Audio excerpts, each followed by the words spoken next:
ચેતરભાઈ વસાવા જૂઠા છે, એ ગરીબોના રૂપિયા ખાઈ ગયા છે ને એવું કેવું છે દોસ્તો આ સુનિલ વસાવાનું।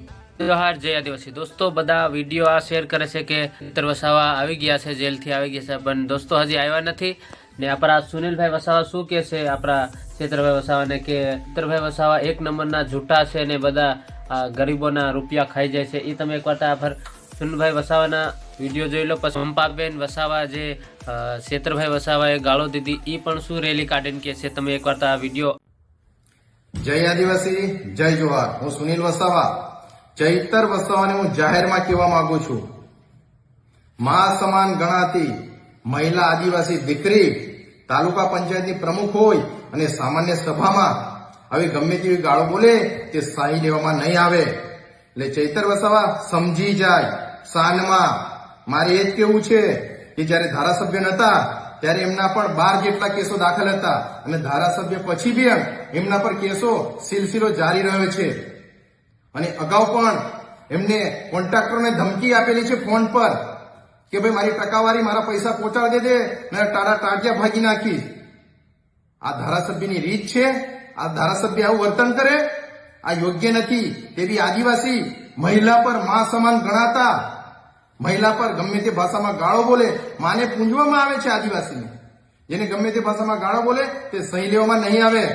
એટલે જેથી સમજી જાય ધારાસભ્ય ચૈતર વસાવા કે આદિવાસી મહિલા શું છે, એટલે એને બતાવવું જ પડશે કે આદિવાસી મહિલા શું છે। અને તેમના સમર્થનમાં ડેડિયાપાડાના તાલુકા પંચાયતના પ્રમુખ સંજયભાઈ વસાવા ઉભા થઈને બોલ્યા, દીકરા મા સમાન ગણાતી નું લાગણી અનુભવી બોલ્યા તો તેમને ખુલ્લેઆમ અધિકારીઓની સામે સામાન્ય સભામાં એક કાચનો ગ્લાસ છૂટો માર્યો અને મોબાઈલ માર્યો। આ યોગ્ય નથી। જેથી આપના ધારાસભ્ય શ્રી ચૈતર વસાવા સમજી જજો સાનમાં। બસ આટલું જ કેવું હતું દોસ્તો। સાચું હશે દોસ્તો, આપણે સીસીટીવી કેમેરાનો વિડીયો લાવો, કંઈક કાઢો બતાવો એમ કે એ થશે બતાવતા નથી। પણ આમાં દોસ્તો તમારું શું કહેવું દોસ્તો? આ સંજયભાઈ વસાવા અને ચંપાબેન વસાવા એ પણ શું કહે છે રેલી કાઢીને, એ તમે એકવાર આ વિડીયો જોઈ લો। मैं तमने बधी बहनों ने पूछवा मांगू छू, आ चंपाबेन आपणी महिला बेन छे के नहीं आदिवासी?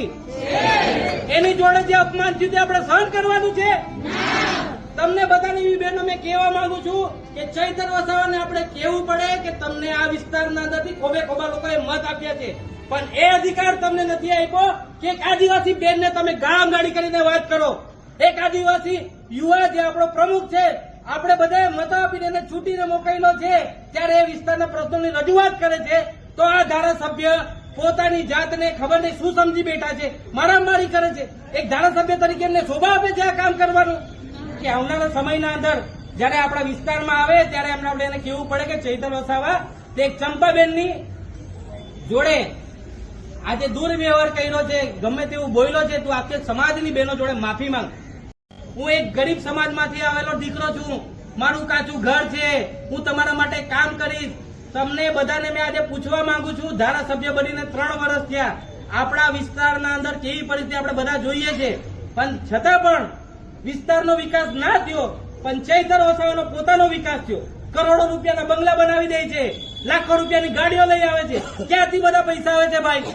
આ આપણા માટેની કોઈ યોજના આવેલી હોય ને એ યોજનાના અંદર ટકાવારી ખાવાનું કામ કરે છે।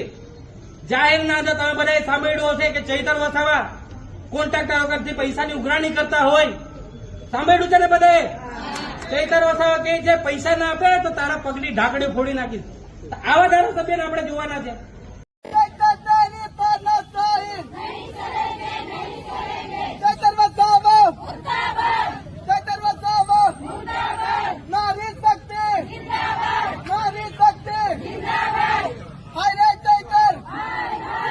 નારી શક્તિ બરોબર, પણ હજી આપણે સીસીટીવી કેમેરાનો વિડીયો જે એના સભાનો એ હજી કોઈ બતાતા નથી। તો આ એ પલ છે દોસ્તો જે વડોદરા આણંદને જોડતો પલ છે દોસ્તો। એ કાલે પલ તૂટી ગયો છે દોસ્તો ને એમાં 8-9 જણાની મૃત્યુ પામ્યા છે દોસ્તો। એને ભગવાન એની આત્માને શાંતિ આપે દોસ્તો। આ એનો 2023નો વિડીયો છે જેમાં એ ભાઈએ કીધું છે કે આના પલની હાલત ખરાબ છે, તો પણ દોસ્તો આને ખમે નહીં કરી।